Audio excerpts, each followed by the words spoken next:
ఆ నియోజకవర్గంలో అధికార పార్టీ నేతల మధ్య విభేదాలు బగ్గుమంటున్నాయా? పైకి ఒకేలా ఉన్న మీడియా ముందు పరోక్షంగా విమర్శలు చేసుకుంటున్నారా? పార్టీ మారిన ఎమ్మెల్యే కొడుకును టార్గెట్ చేస్తున్నారా? తండ్రి లేనిదే రాజకీయ జీవితం లేదని వ్యాఖ్యానించడానికి కారణాలేంటి? ఈ వ్యవహారం అధిష్టానానికి తలనొప్పిగా మారిందా? నియోజకవర్గంలో ఏం జరుగుతోంది?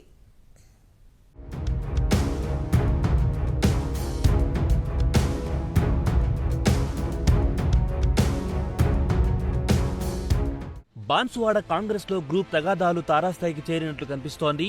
రెండు వర్గాల మధ్య కోల్డ్ వార్ నడుస్తోందన్న చర్చ నడుస్తోంది.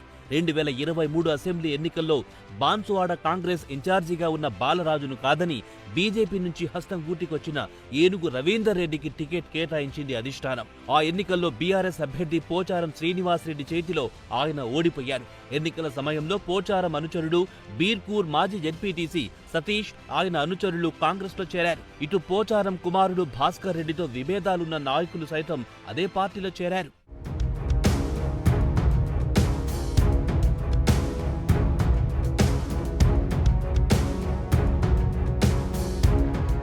ఎన్నికల ఫలితాల తర్వాత రాజకీయ సమీకరణాలు మారడంతో ఎమ్మెల్యే పోచారం శ్రీనివాస్ రెడ్డి సీఎం రేవంత్ రెడ్డి సమక్షంలో హస్తం తీర్థం పుచ్చుకున్నారు. దీంతో నియోజకవర్గంలో పోచారం, కాసుల బాలరాజు వర్గాలు ఒకటి కాగా ఏనుగు రవీందర్ రెడ్డి అనుచరులు గుర్రుగా ఉన్నారంట. ఇటీవల రెండు వర్గాల మధ్య మాటలు కోటలు దాటాయి. పిఎస్ మెట్లు ఎక్కేదాకా వెళ్లాయి.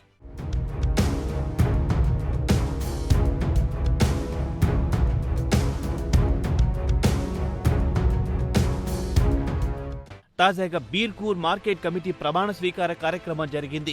ఇందులో ఎమ్మెల్యే పోచారం, ఆయన తనయుడు భాస్కర్ రెడ్డి పాల్గొన్నారు. ఈ సందర్భంగా పోచారం కుమారుడు హాట్ కామెంట్స్ చేశారు. స్వార్థ రాజకీయం కోసం పోచారాన్ని వదలారని మండిపడ్డారు. భయమేంటో చూపిస్తానంటూ సవాల్ విసిరారు. ఆ వ్యాఖ్యలు పెను దుమారం రేపాయి. సవాల్ విసురుతున్నా, నీకు నేనంటేనే నీకు భయం. ఆ భయం అంటే ఏందో నేను చూపిస్తాను నీకు. ఆ భయం ఎట్లుంటుందో కూడా చూపిస్తా నీకు. ఈ మండలం ఎట్లా జరుగుతో కూడా చూస్తా నేను బిడ్డ. నీ తడాకైందో, నీ సంగతి ఏందో చూపిస్తా నేను. మమ్మల్ని గాని, మా కుటుంబం గాని, మా కార్యకర్తలు, మండలంలో ఉన్న నాయకులను గాని ఎంత వేదన గురి చేసినావు మాకు తెలుసు. అది మర్చిపోలేని వేదన. దానికి సరైన గుణపాఠము మేమందరం చూపిస్తాము.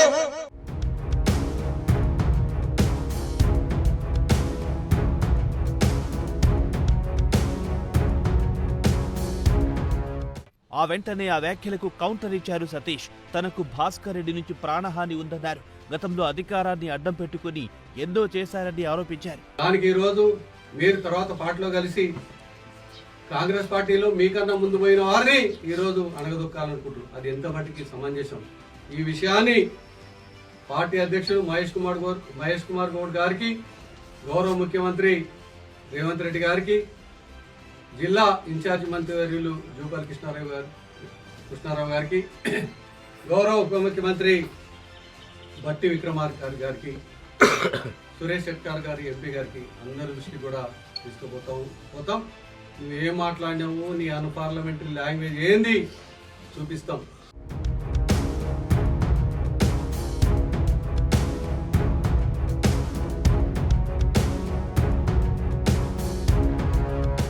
సతీష్ వ్యాఖ్యలకు పోచారం అనుచరులు రీకౌంటర్ ఇచ్చారు.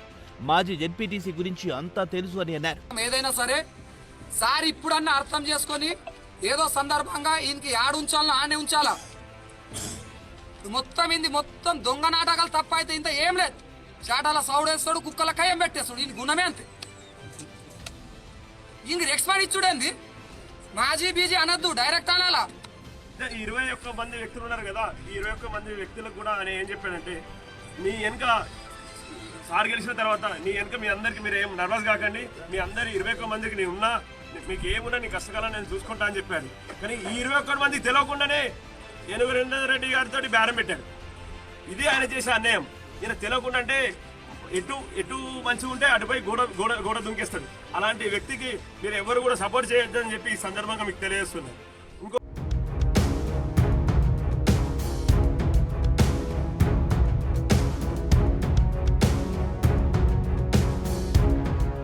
నేతల వ్యాఖ్యలతో బాన్సువాడ నియోజకవర్గాల్లో వర్గ విభేదాలు బహిర్గతమయ్యాయి. ఒకే పార్టీలో రెండు వర్గాలు నువ్వా నేనా అన్నట్టు మాట్లాడుతున్నాయి. వీటిని టీపీసీసీ ఎలా పరిష్కరిస్తుందో చూడాలి.